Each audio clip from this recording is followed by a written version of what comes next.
Of carat से इसके अंदर क्या होता है, मोस्ट प्रोबेबिलिटी जो कैरेट होती है वो कूल सीजन के क्रॉप होती है और उसी के अंदर ग्रो करवाया जाता है। ऑलमोस्ट ये माना जाता है जो 15 और 20 डिग्री सेल्सियस टेम्परेचर होता है वो इसके अंदर जो कलर की फॉर्मेशन होती है उसके अंदर वो बेस्ट माना जाता है।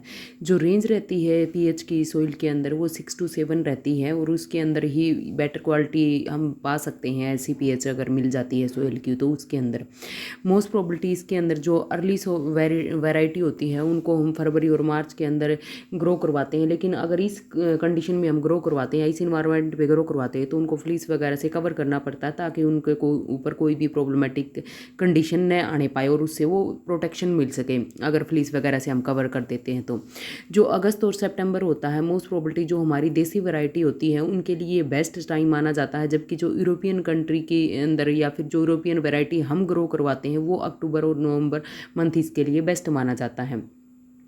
इसके अंदर कल्टीवेशन के सबसे पहले हम साइट का सिलेक्शन देखेंगे। ये देखते हैं कि साइट के अंदर जो पीएच है वो मेंटेन है कि नहीं, जो इसके लिए बेटर मानी जाती है, या वेल ड्रेन सोइल्ड है कि नहीं। मोस्ट प्रोबेबिलिटी लूज और सैंडी सोइल इसके लिए बेस्ट मानी जाती है।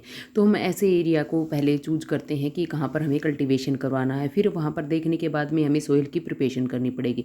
सोइल की प्रिपरेशन के लिए मोस्ट प्रोबेबिलिटी इसके अंदर 12 to 15 इंच तक हम जो भी रोकी वीड्स हैं, डेब्रिस हैं या कोई भी ऐसी चीज़ है जो वहाँ पर अनवांटेड चीज़ है उसको हम रिमूव कर देते हैं और उसके अंदर जो भी कंपोस्ट ऑर्गेनिक मैटर है वो डाल करके उसकी सोइल का टेक्सचर और जो स्ट्रक्चर होती है उसको और इम्प्रूव कर देते हैं।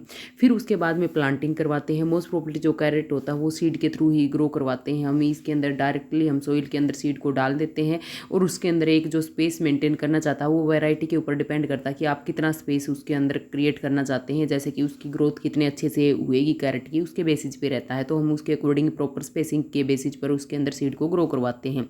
फिर उसके बाद में सीड डालने के बाद में सोइल के अंदर हम वाटरिंग करवाते हैं। मोस्टली वाटर के अंदर मॉइस्ट कंडीशन वाला वाटरिंग करते हैं हम।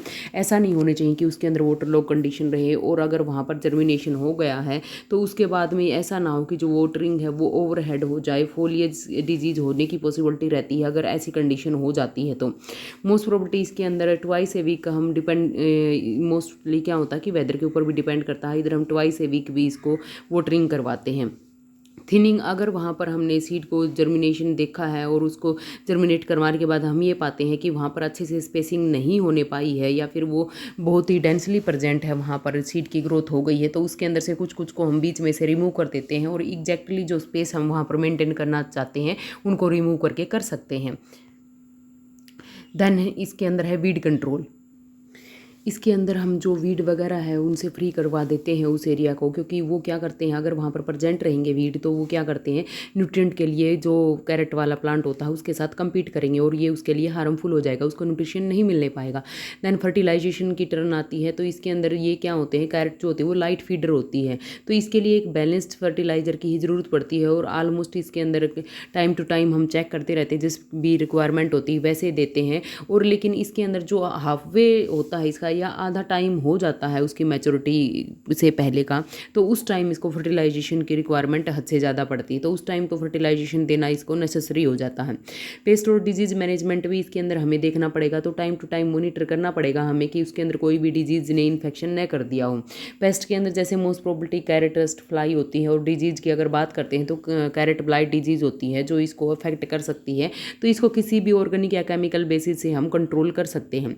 देन टाइम आता है इसके हार्वेस्टिंग का। मोस्ट प्रोबेबिलिटीज़ के अंदर 60 to 80 डेज जो होता है प्लांटिंग के, उसके बाद में हम उसको हार्वेस्ट कर सकते हैं, लेकिन ये वैरायटी के ऊपर भी डिपेंड होता है।